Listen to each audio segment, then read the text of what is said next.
Projekti është në përputhshmëri të plotë me planin rregullues urbanistik, punë të cilët ne i kemi të parapame me projektin në fjalë, jo që nuk cenojnë asetet e trashëgimisë arkitekturore, por përkundrazi kontribojnë që asetet e trashëgimisë arkitekturore të jenë pjesë e pandashme e qytetit. Projekti është në përputhshmëri të plotë me planin rregullues urbanistik të vitit 2005 qendra 2, ku kjo zonë parashifet të kthehet në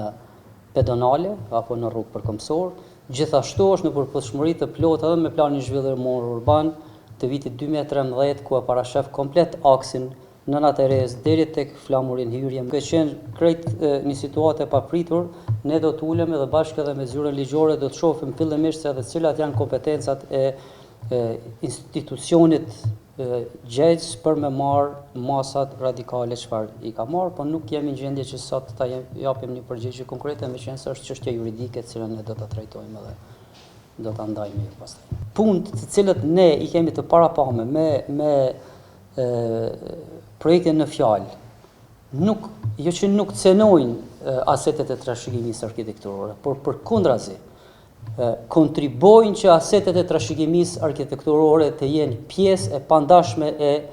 qytetit. Të kenë mundësi me u vizitu, të kenë mundësi me u pa, të kenë mundësi me u aksesu, që është në të gjitha agjendat bashkohore të trashëgimisë arkitekturore moderne. Siç e dini, Inspektorati i Trashëgimisë Kulturore e ka ndaluar punimet në sheshin Gjergj Bush dhe kjo krejt me tendenca politike për të bllokuar një farforme transformimin rrënjësor të kryeqytetit, dhe kjo nuk është hera e parë që një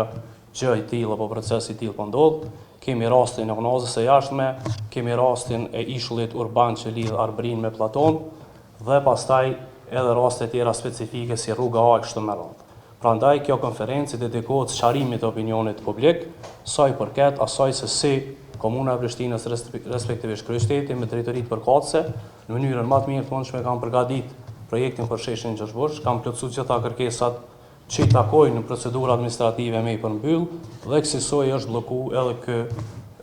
projekt i radhës që është kapital dhe shumë i rëndësishëm për qytetin e Prishtinës.